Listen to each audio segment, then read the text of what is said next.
जय जय गणेश, जय जय गणेश, जय जय गणेश देवा. फाल्गुन संकष्टीचं वर्णन आज आपण ऐकणार आहोत. दशरथ वसिष्ठांना म्हणाला, हे गुरु, फाल्गुन संकष्टीचा महिमा सांगावा. तेव्हा वसिष्ठ म्हणाले, पौलस्त्य रावण प्रसिद्ध आहे. एकदा प्रधानांना बोलावून त्यांच्यावर राज्यकारभार सोडून तपाचरणासाठी वनामध्ये गेला, परंतु योगशांती लाभली नाही. तेव्हा त्याने शंकराचे स्मरण केले. शंकराने त्या नारद मुनींना पाठवले. त्यांनी संकष्टी चतुर्थीची महती सांगितली आणि गणेशाचे वर्णन केले. गण हा समूह रूप आहे. तो ब्रह्मवाचक आहे. गणेशाचा दशाक्षर मंत्र त्यांनी त्याला दिला आणि एक सूचनाही केली की जेव्हा तू हा मंत्र त्याग करशील तेव्हा तुझा बुद्धिभ्रंश होईल. नारद अंतर्धान पावले. नंतर फाल्गुनी संकष्टी आली.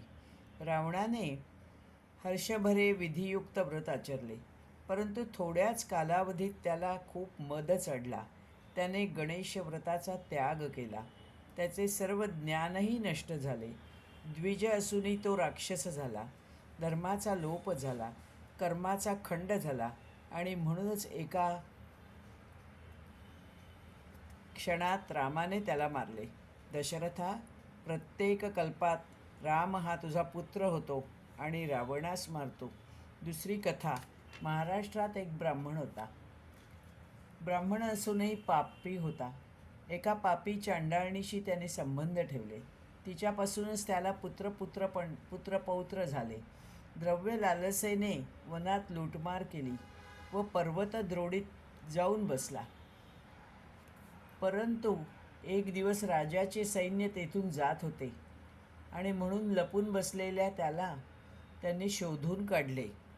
ती चतुर्थी तिथी होती. अन्न जलाशिवाय तो गुहेत बसलेला होता आणि त्याला नंतर साप चावला. साप चावून तो मेला. हे राजा, अशा कथा अयुत वर्षे सांगितल्या तरी संपणार नाहीत. तेव्हा या फाल्गुन कृष्ण चतुर्थीचे महात्म्य जो वाचेल, इतरांना सांगेल, जो ऐकेल, जो आचरेल, त्याला सर्व लाभ होतील, असे हे फाल्गुन कृष्ण चतुर्थीचे वर्णन. जय जय गणेश, जय जय गणेश, जय जय गणेश देवा. धन्यवाद.